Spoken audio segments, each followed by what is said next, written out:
flatter mon esprit désolé. Cache-moi bien plutôt. Je n'ai que trop parlé.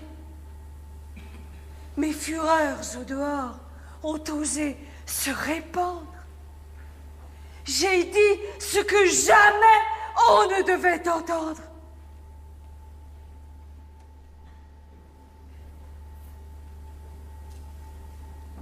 Ciel, comme il m'écoutait. Par combien de détours l'insensible a longtemps éludé mes discours.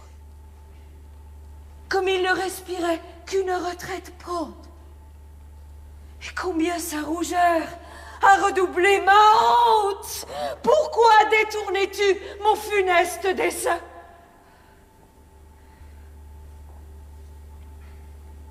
Hélas, quand son épée allait chercher mon sein, a-t-il pâli pour moi? Me l'a-t-il arraché? Il suffit que ma main l'ait une fois touché. Je l'ai rendu horrible à ses yeux inhumains. Et ce fer malheureux profanerait ses mains. Ainsi, dans vos malheurs, ne songeant qu'à vous plaindre, vous nourrissez un feu qu'il vous faudrait éteindre. Ne faudrait-il pas mieux, digne sang de Minos, dans de plus nobles soins chercher votre repos? Contre un ingrat qui plaît recourir à la fuite, régner, et de l'État embrasser la conduite. Moi, régner? Moi, ranger un État sous ma loi? Quand ma faible raison ne règne plus sur moi, lorsque j'ai de mes sens abandonné l'empire, quand sous un joug honteux, à peine je respire, quand je me meurs, fuyez! Je ne le puis quitter. Vous l'osâtes bannir, vous n'osez l'éviter. Il n'est plus temps. Il sait mes ardeurs insensées. De l'austère pudeur, les bornes sont passées. J'ai déclaré ma honte aux yeux de mon vainqueur. Et l'espoir, malgré moi,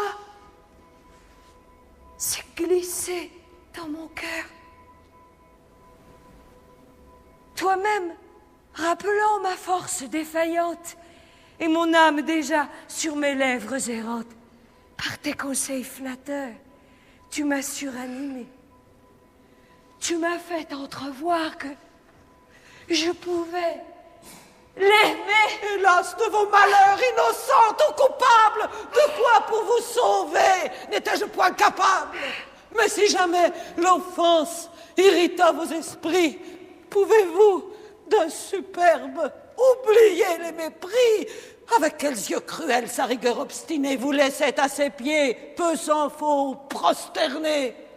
Que son farouche orgueil le rendait odieux?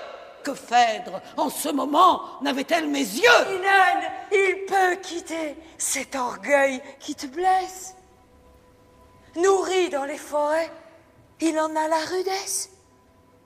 Hippolyte, endurci par de sauvages lois, entend parler d'amour pour la première fois. Peut-être sa surprise a causé son silence, et nos plaintes, peut-être, ont trop de violence. Songez qu'une barbare en son sein l'a formée. Quoique Scythe et barbare, elle a pourtant aimé. Il a pour tout le sexe une haine fatale. Je ne me verrais point préférée de rival. Enfin, tous tes conseils ne sont plus de saison. Serre ma fureur, Hénone, et non point ma raison. Il oppose à l'amour un cœur inaccessible.